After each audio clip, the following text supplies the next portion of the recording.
Thank you very much. I'm so delighted to be able to be here for this program on fiduciary advice at a crossroads.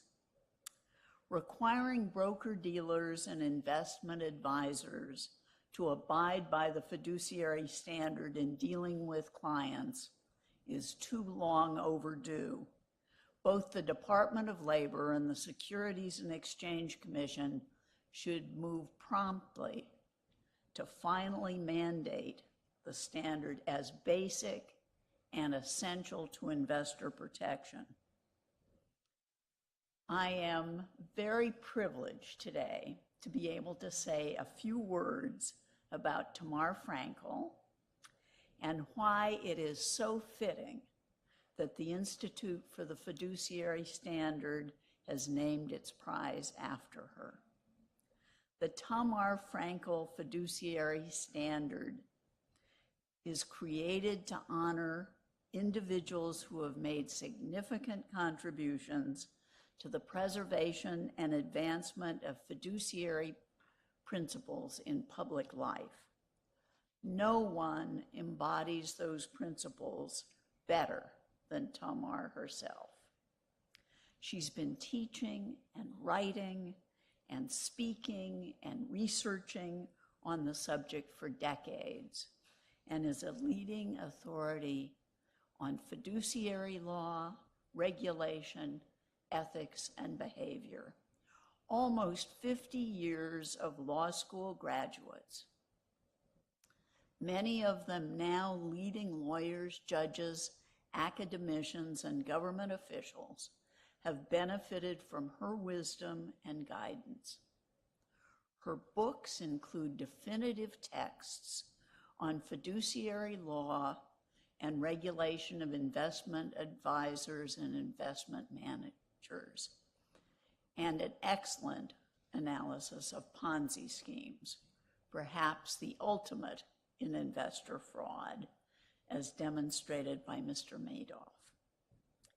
She's played an enormous role in articulating the importance of strengthening and extending the fiduciary standard to a broad range of investment managers and advisors, ranging from broker-dealers to corporate directors.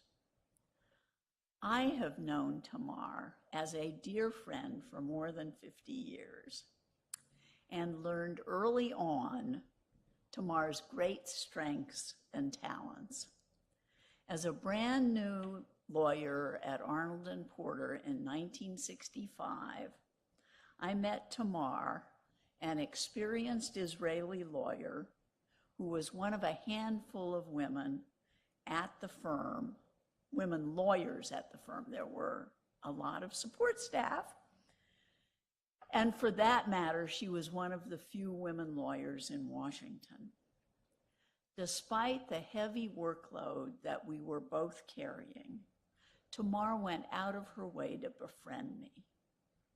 She offered advice and guidance about the practice of law and managing a career as a woman in a male-dominated profession.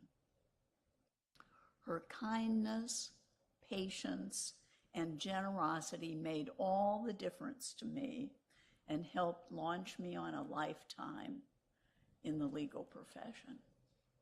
She was a wonderful role model and demonstrated the dedication to hard work, scholarship, and courage that has characterized her entire career.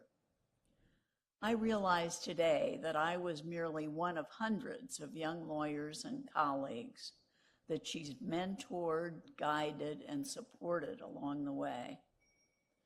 The importance of Tamar's message and the courage she has shown in delivering it were made clear during the 2008 financial crisis, which was caused in large part by the abandonment of fiduciary principles and the embrace of greed and self-interest in financial institutions. In the lead up to the crisis, there were profound failures of corporate governance and risk management in large financial services providers. There was a broad-based breakdown in accountability and ethics by the providers of financial services, resulting, among other things, in lenders placing borrowers in inappropriate subprime loans and sellers of mortgage-backed securities misrepresenting their quality to investors.